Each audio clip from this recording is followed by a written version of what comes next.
하나님의 말씀 보시겠습니다. 하나님의 말씀은 민수기 22장 1절부터 35절까지의 말씀입니다.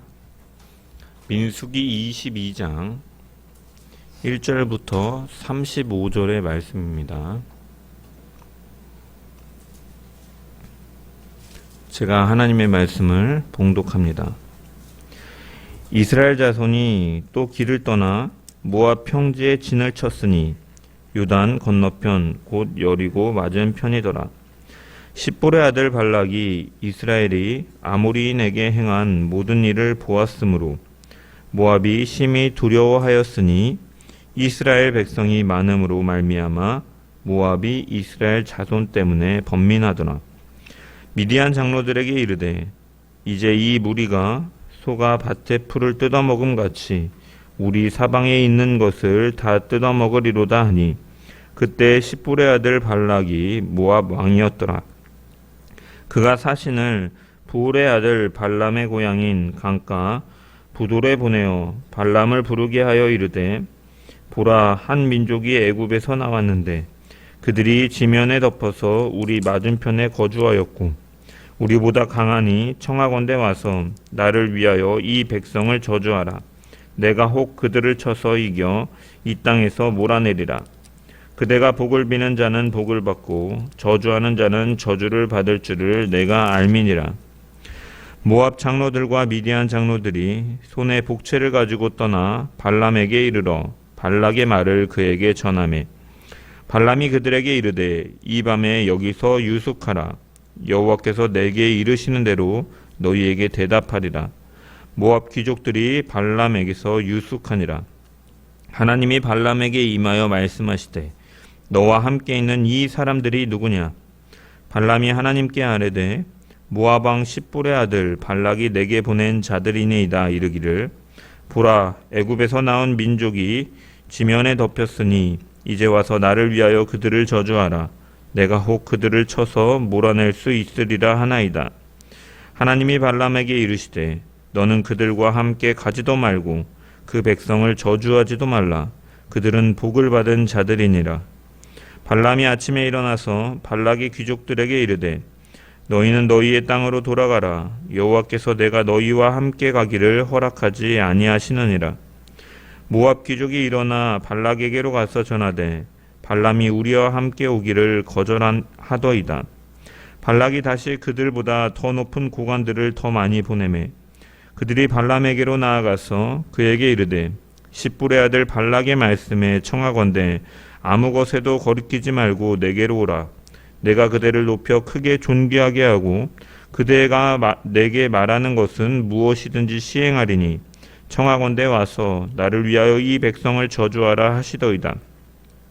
발람이 발락의 신하들에게 대답하여 이르되 발락이 그 집에 가득한 은금을 내게 줄지라도 내가 능히 여호와 내 하나님의 말씀을 어겨 덜하거나 더하지 못하겠노라.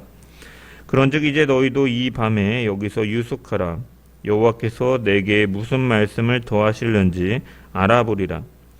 밤에 하나님이 발람에게 임하여 이르시되 그 사람들이 너를 부르러 왔거든 일어나 함께 가라. 그러나 내가 내게 이르는 말만 준행할지니라. 발람이 아침에 일어나서 자기 나귀의 안장을 지우고 모압 고관들과 함께 가니 그가 감으로 말미암아 하나님이 진노하심으로 여호와의 사자가 그를 막으려고 길에 서니라. 발람은 자기 나귀를 탔고 그의 두 종은 그와 함께 있더니 나귀가 여호와의 사자가 칼을 빼어 손에 들고 길에 선 것을 보고 길에서 벗어나 밭으로 들어간지라. 발람이 나귀를 길로 돌이키려고 채찍질하니 여호와의 사자는 포도원 사이 좁은 길에 섰고 좌우에는 담이 있더라. 나귀가 여호와의 사자를 보고 몸을 담에 대고 발람의 발을 그 담에 짓누르매 발람이 다시 채찍질하니 여호와의 사자가 더 나아가서 좌우로 피할 데 없는 좁은 곳에 선지라. 나귀가 여호와의 사자를 보고 발람 밑에 엎드리니 발람이 노하여 자기 지팡이로 나귀를 때리는지라. 여호와께서 나귀 입을 여시니 발람에게 이르되 내가 당신에게 무엇을 하였기에 나를 이같이 3번을 때리느냐. 발람이 나귀에게 말하되 내가 나를 거역하기 때문이니 내 손에 칼이 있었더라면 곧 너를 죽였으리라. 나귀가 발람에게 이르되 나는 당신이 오늘까지 당신의 일생 동안 탄 나귀가 아니냐? 내가 언제 당신에게 이같이 하는 버릇이 있었더냐? 그가 말하되 없었느니라. 그때 여호와께서 발람의 눈을 밝히심에 여호와의 사자가 손에 칼을 빼들고 길에 선 것을 그가 보고 머리를 숙이고 엎드리니 여호와의 사자가 그에게 이르되 너는 어찌하여 내 나귀를 이같이 3번 때렸느냐? 보라, 내 앞에서 내 길이 사악함으로 내가 너를 막으려고 나왔더니 나귀가 나를 보고 이같이 3번을 돌이켜 내 앞에서 피하였느니라. 나귀가 만일 돌이켜 나를 피하지 아니하였더라면 내가 벌써 너를 죽이고 나귀는 살렸으리라. 발람이 여호와의 사자에게 말하되 내가 범죄하였나이다. 당신이 나를 막으려고 길에 서신 줄을 내가 알지 못하였나이다. 당신이 이를 기뻐하지 아니하시면 나는 돌아가겠나이다. 여호와의 사자가 발람에게 이르되 그 사람들과 함께 가라. 내가 내게 이르는 말만 말할지니라. 발람이 발락의 고관들과 함께 가니라. 아멘. 말씀을 통한 주의 은혜와 평강이 모인 모든 자들 가운데 넘치기를 축원합니다. 우리가 신앙생활을 하다 보면은 마음이 둘로 나뉘어서 흔들릴 때가 있습니다. 한쪽의 마음은 하나님을 더 기쁘시게 하고 싶다. 말씀대로 살고 싶다라는 마음을 갖는데 또 다른 한쪽은 그래도 이건 좀 붙들고 싶다. 이건 내려놓기 어렵다라고 생각하기도 하죠. 한쪽께서는 성령께서 우리를 이끄시는 것이고 다른 한쪽은 세상이 우리를 유혹하는 것입니다. 이 두 마음이 우리 가운데 부딪히게 될 때 우리는 참 힘이 듭니다. 이 두 마음의 갈등을 잘 표현한 책이 있는데 신앙서적 중에 가장 많이 팔린 책인 존 버년의 철로 역정을 보면은 두 마음을 가진 사람 혹은 양쪽을 바라보는 사람이라는 인물이 나옵니다. 이 사람은 신앙적으로는 경건한 말을 하지만 또한 세상적으로 인정받고 싶은 마음을 동시에 갖고 있는 인물입니다. 그래서 존 버년은 이 사람을 이렇게 묘사하죠. 하나님을 사랑한다고 말하지만 세상도 놓지 못해서 얼굴이 두 방향을 동시에 향하고 있는 사람이다. 한쪽 눈은 천성을 바라보고 다른 쪽 눈은 세상의 영광을 바라보는 모습입니다. 그리고 이 사람은 결국 아무 쪽으로도 제대로 가지 못하죠.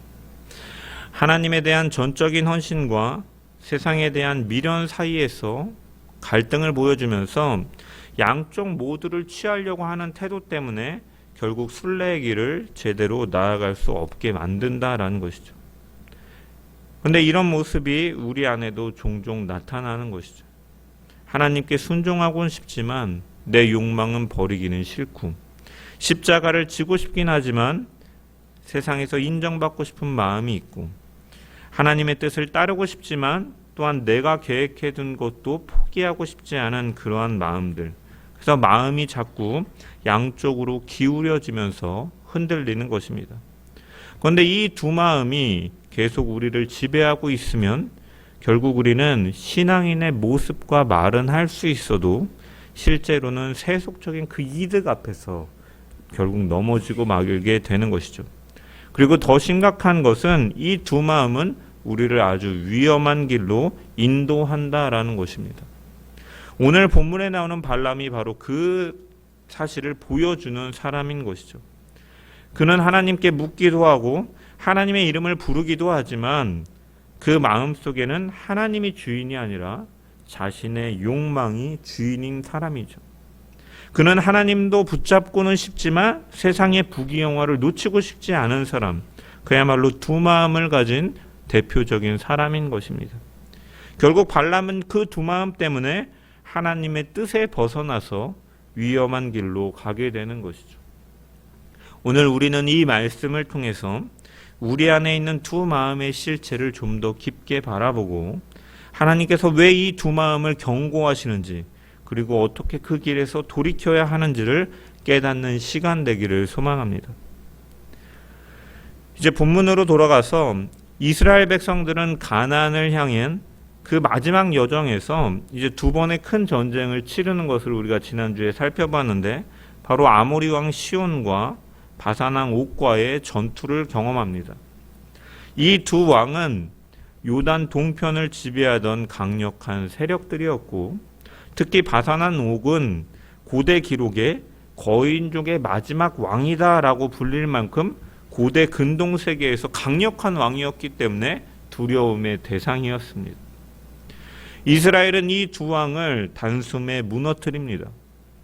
이것은 이스라엘의 군사력 때문이 아니라 하나님께서 친히 그들을 이스라엘의 손에 넘겨주신 결과임을 살펴보았습니다. 이제 오늘 본문은 그 승리를 뒤로하고 이제 이스라엘 백성들이 이 여리고의 맞은편, 이제 모압 평지에 진을 치고 있게 되니까 이제 모압의 큰 두려움에 빠지게 됩니다. 본문 2절부터 3절에 보면 이렇게 기록되어 있습니다.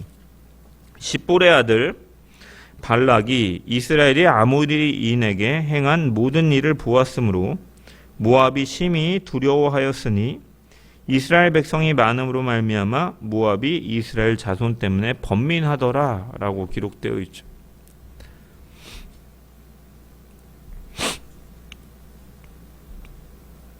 왜 이렇게 그들은 두려워하고 있습니까?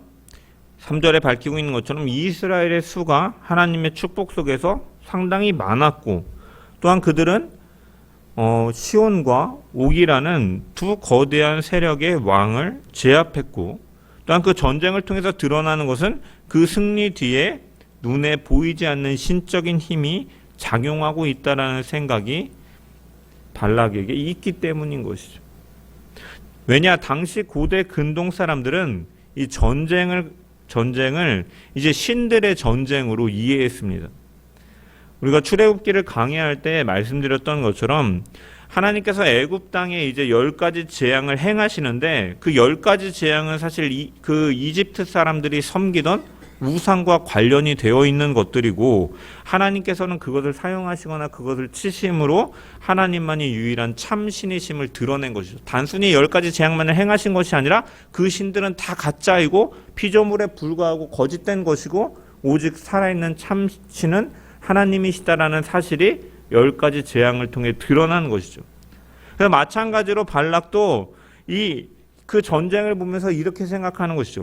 이스라엘이 저 강대한 두 세력, 이 아모리 왕과 이 바산왕 옥을 이긴 걸로 보면은 그들의 신은 우리보다 강하다. 그래서 발락은 이제 이스라엘을 이기려면 단순히 군사력으로는 이길 수 없다, 불가능하다라고 판단하고 전술을 바꾸는 것이죠.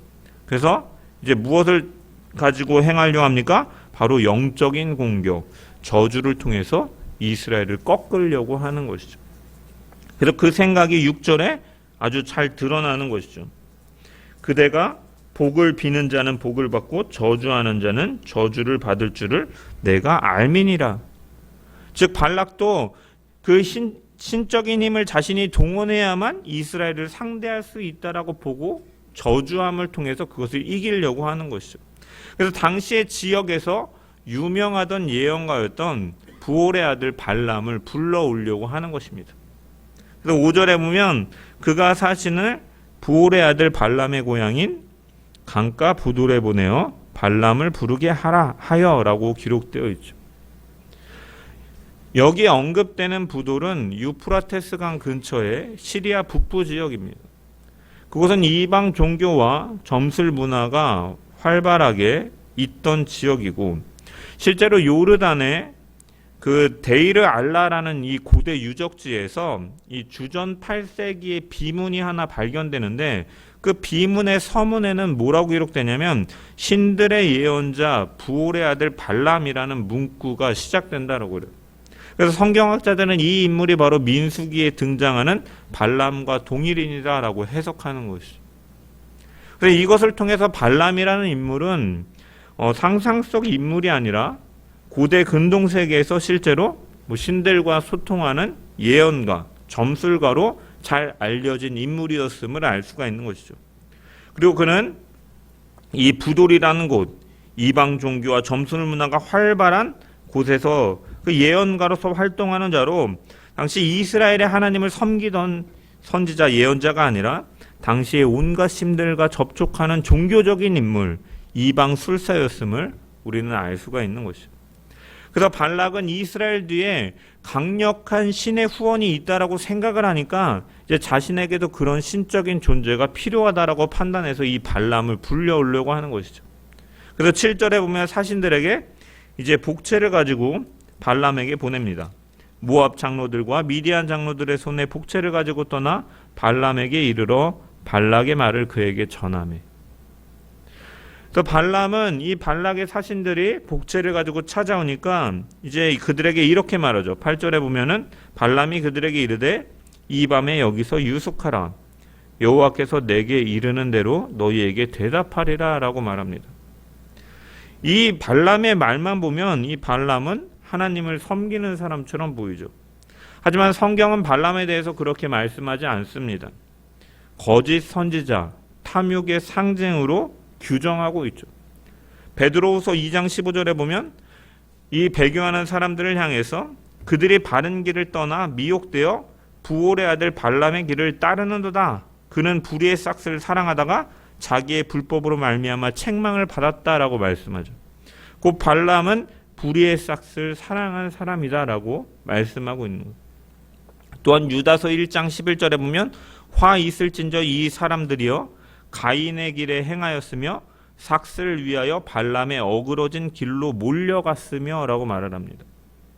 여기서 어그러진 길이라는 것은 거짓 가르침을 의미하는 것으로 삭스를 위하여 거짓 가르침을 행하던 자다라고 말씀하고 있는 것이죠. 또한 요한계시록 2장 14절을 보면 발람이 발락을 가르쳐 이스라엘 자손 앞에 걸림돌을 놓아 우상의 제물을 먹게 하였고 또 행음하게 하였다라고 말씀하죠. 이처럼 발람은 우상 숭배와 음행으로 이스라엘을 넘어뜨린 자다라고 성경은 말씀하고 있죠. 이처럼 발람은 하나님을 경외한 적이 없는 사람인 것이죠. 그런데 하나님께서는 발람에게 나타나시고 말씀도 하시고 환상도 보여주시죠. 왜 그렇습니까?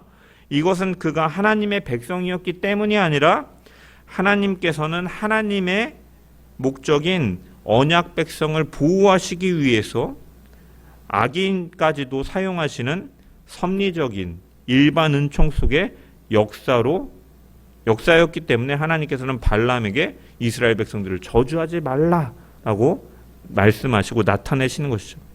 즉 발람은 하나님을 섬기는 사람이 아니었으며 다만 자신의 영적인 능력을 이용해서 하나님까지도 이용해서 자신의 욕심을 채우려고 하는 사람이었던 것이죠. 자신의 명예와 이익에 따라서 움직이는 사람이었던 것입니다.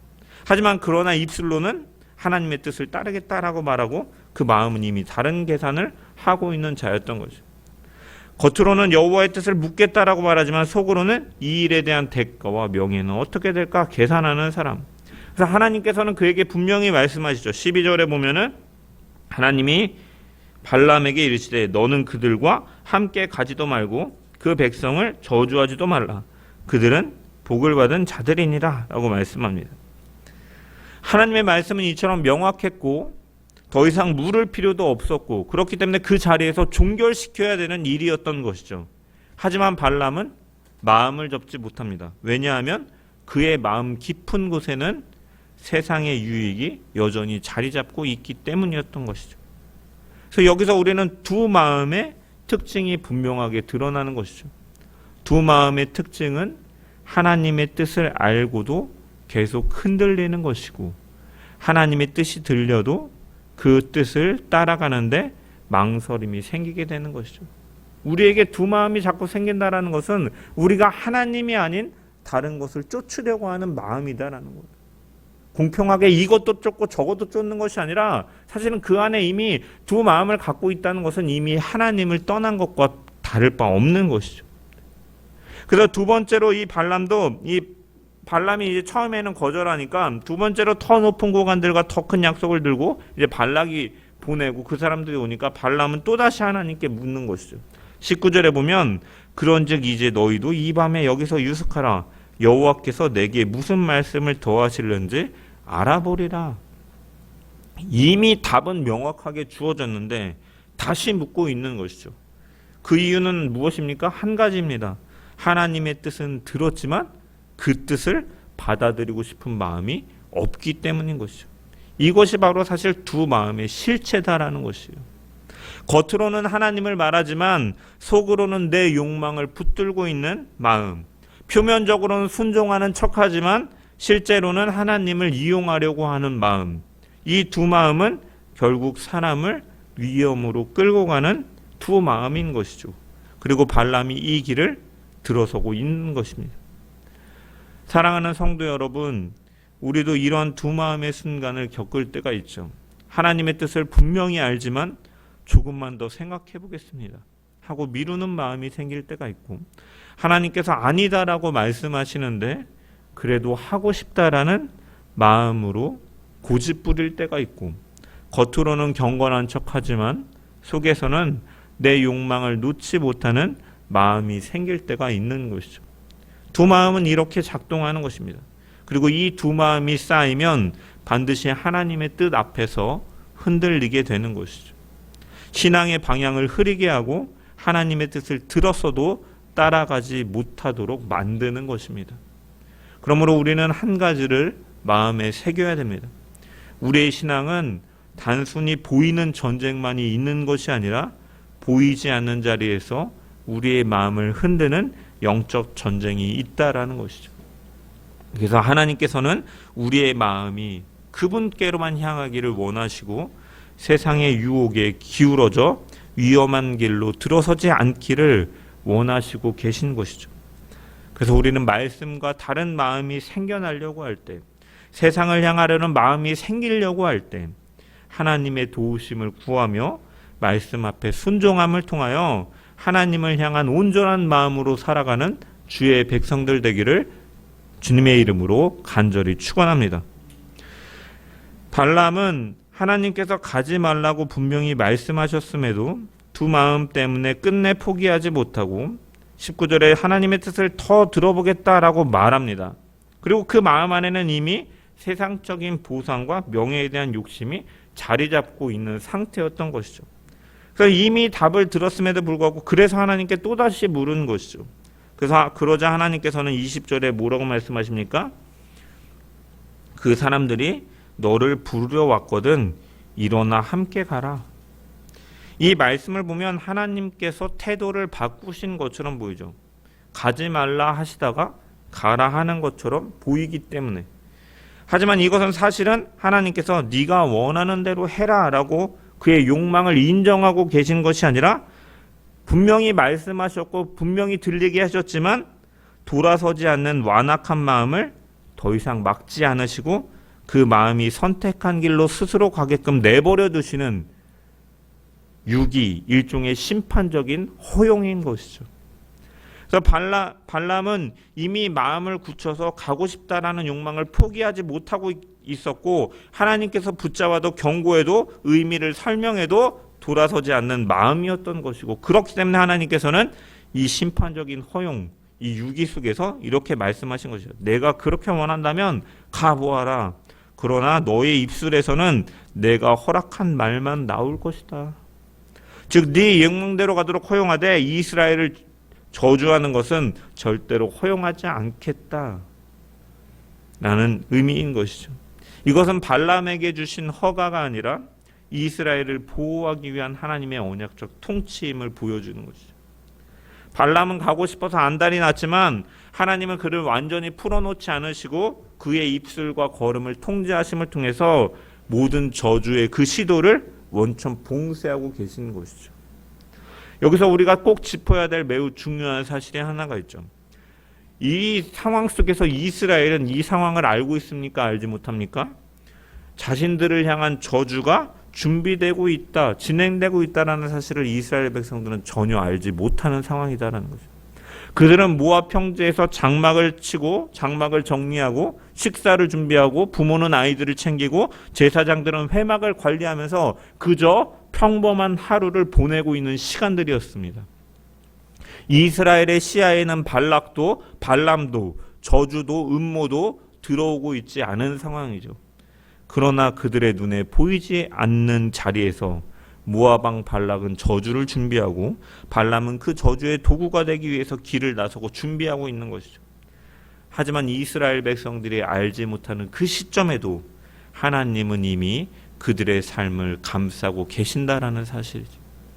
그 어떤 저주도, 그 어떤 악한 도모도 하나님의 허락 없이 그 백성에게 닿을 수 없도록 하나님께서는 먼저 앞서가시고 또 등 뒤에서 지키시는 하나님이시다라는 것을 우리는 발견할 수가 있는 것이죠.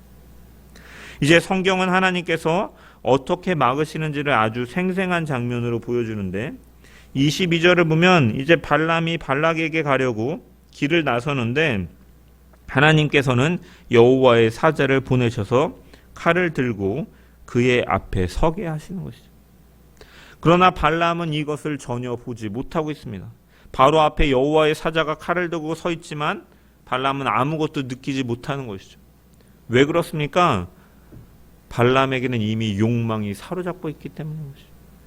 욕망은 우리의 눈을 가리는 안개와 같기 때문에 하나님께서 길을 분명하게 막으셔도, 하나님이 여러 번 경고하셔도 마음의 욕망이 붙들려 있는 사람은 그것을 바라보지 못한다라는 교훈을 오늘 본문은 드러내고 있는 것이죠. 주님께서는 하나님의 백성 더 나은 의에 대해 말씀하시며 팔복을 가르치실 때 마음이 청결한 자는 하나님을 볼 것이다 라고 말씀하셨습니다. 반대로 말하면 마음의 욕망으로 흐려진 사람은 하나님을 보지 못한다라는 말씀인 것이죠. 또한 야고보서 1장 14절에서 15절 말씀을 보면 사람이 시험을 받을 때 자기 욕심에 끌려서 미혹됨이다 라고 말씀합니다. 욕망은 사람을 끌고 가서 결국 판단력을 흐리게 하고 하나님의 뜻을 듣지 못하게 만들고 하나님의 경고조차 희미하게 만들어 버리는 것이죠. 이처럼 욕망은 영적인 시력을 빼앗는 위험한 힘인 것이죠. 그래서 욕망은 영혼의 눈을 가리고 귀를 닫고 마음을 무디게 해서 하나님이 바로 앞에서 말씀하셔도 깨닫지 못하게 만드는 것입니다. 그래서 놀라운 반전은 무엇입니까? 그런 욕망 속에서 발람은 보지 못하였는데 나귀는 먼저 하나님의 사자를 본다라는 것이죠.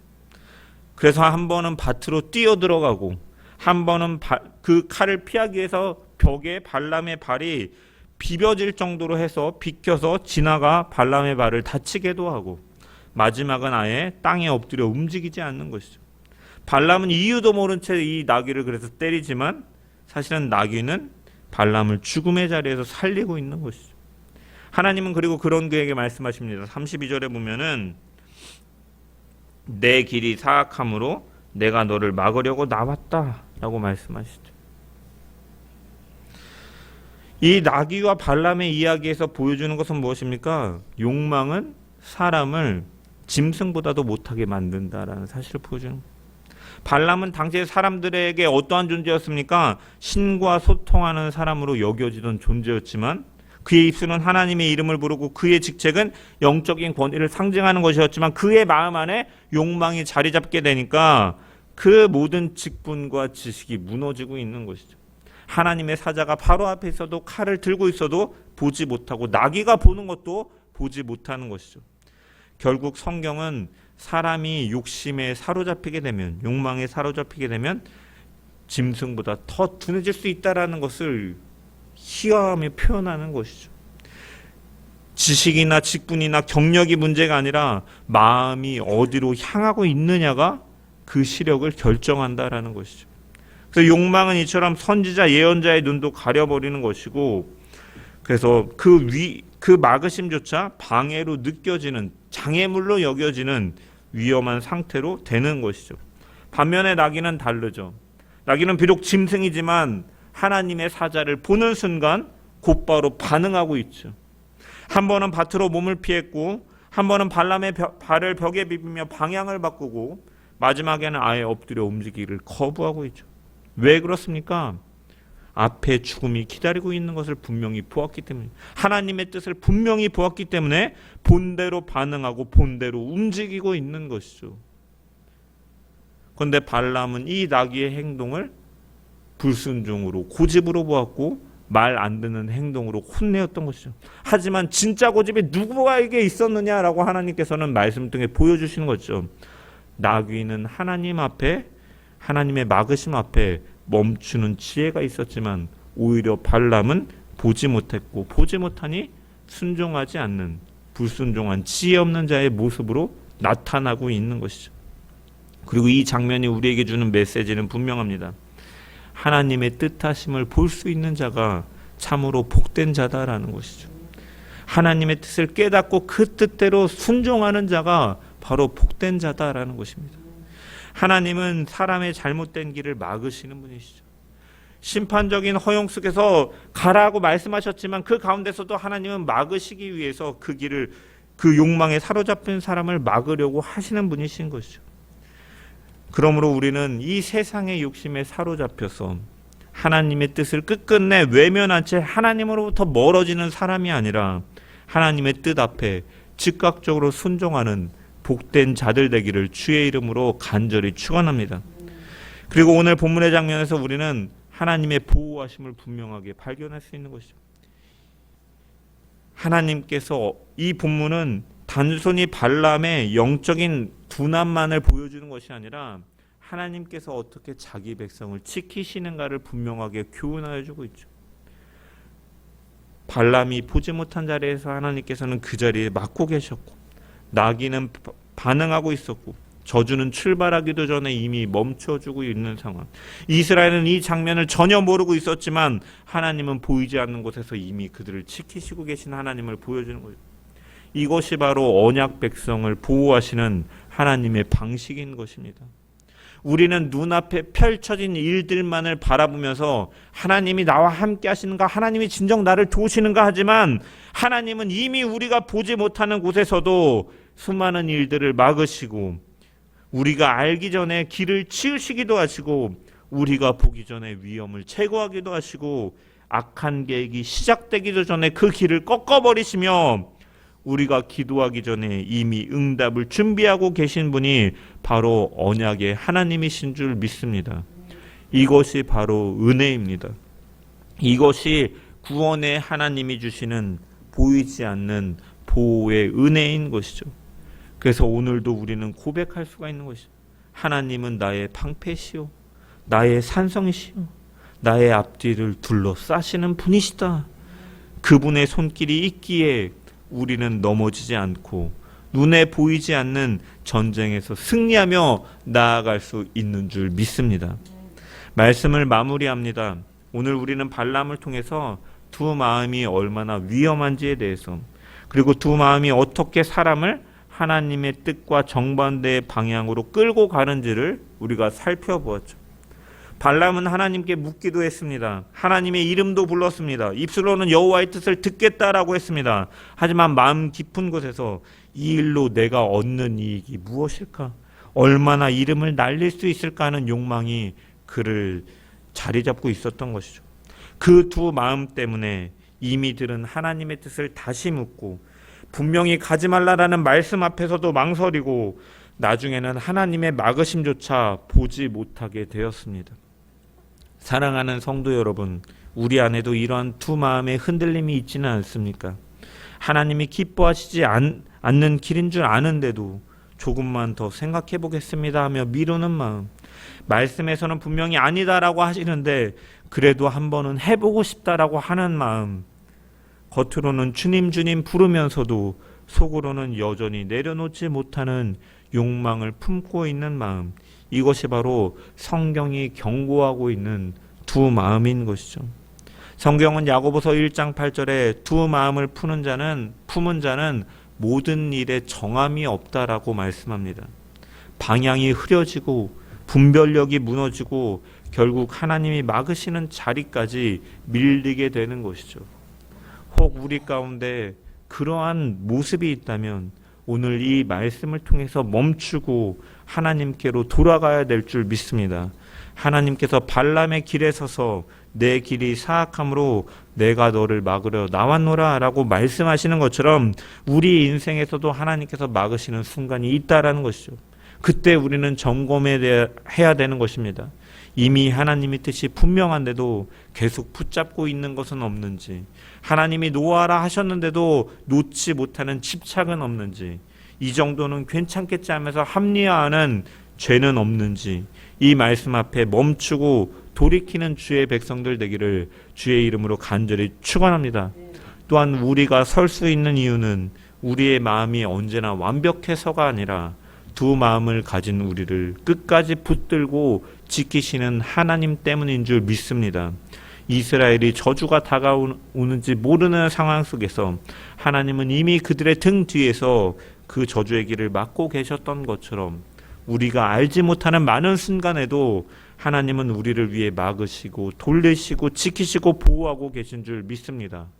발람은 보지 못하였지만 사자를 통해 그의 걸음을 멈추려고 하신 것처럼 우리가 잘못된 길로 갈 때도 우리를 멈추게 하시는 분이신 것이죠.